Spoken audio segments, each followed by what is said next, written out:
Selamat pagi Bapak Ibu saudara sekalian yang terkasih dalam Tuhan. Selamat datang kembali dalam program Amazing Grace kita.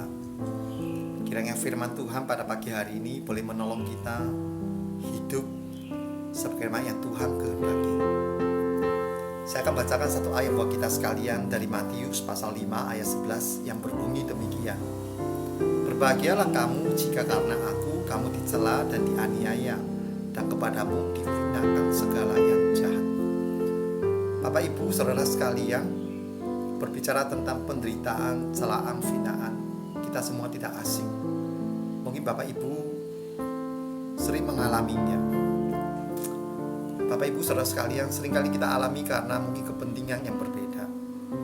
Ada saingan bisnis misalnya. Anda bergerak di bidang bisnis A, ada orang juga sama, sehingga persaingan terjadi dan mereka itu mungkin menjelekkan produk Anda, pelayanan Anda dan sebagainya, sehingga Anda menderita kerugian. Atau Anda bekerja di perusahaan dan ada rekan yang tidak suka dengan Anda, sehingga dia juga berusaha menjelekkan reputasi Anda di hadapan bos Anda. Itu bisa terjadi sehingga Anda pun dirugikan. Tetapi bagian firman Tuhan ini tidak berkata hal yang demikian. Ada sebuah penekanan, yaitu kata aku di sini, yaitu pada Tuhan Yesus kita. Berbahagialah kamu jika karena aku. Bapak Ibu saudara sekalian, identitas kita di dunia ini, kita semua adalah murid Kristus. Kita dipanggil menjadi saksi Kristus di dunia. Oleh sebab itu, kita hidup harus sepenuhnya sesuai apa yang Tuhan Yesus ajarkan. Sebagai orang Kristen, kesaksian kita terhadap Tuhan Yesus ada dua hal yang bisa kita lakukan. Yang pertama tentu melalui perkataan kita. Kita memberitakan Injil kepada orang yang belum mengenal Tuhan. Kita mendirikan gereja di tempat di mana tidak ada gereja. Namun di dunia ini memang ada banyak orang, golongan, kalangan yang tidak suka dengan iman Kristen, sehingga berita Injil yang kita sampaikan tidak diterima dengan positif.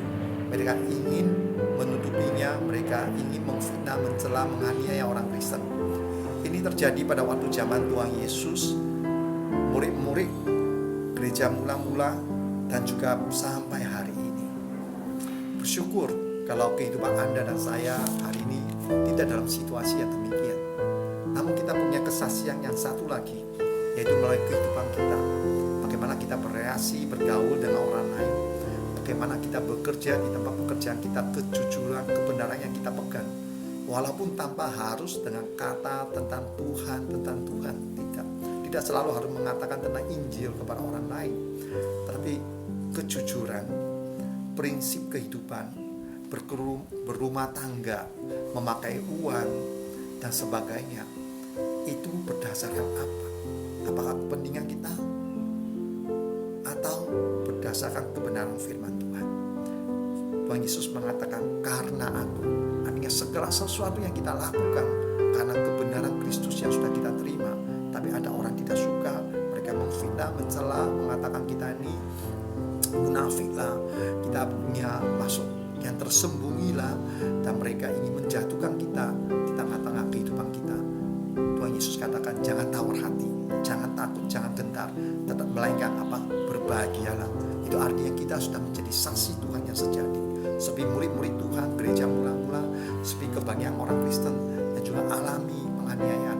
Demikian kita dalam kehidupan kita, rumah tangga kita, pekerjaan kita, relasi kita dengan orang lain. Asal kita berpegang pada kebenaran Kristus, kita jangan takut dengan celaan, hinaan, penderitaan. Tuhan pasti akan menolong kita. Puji Tuhan.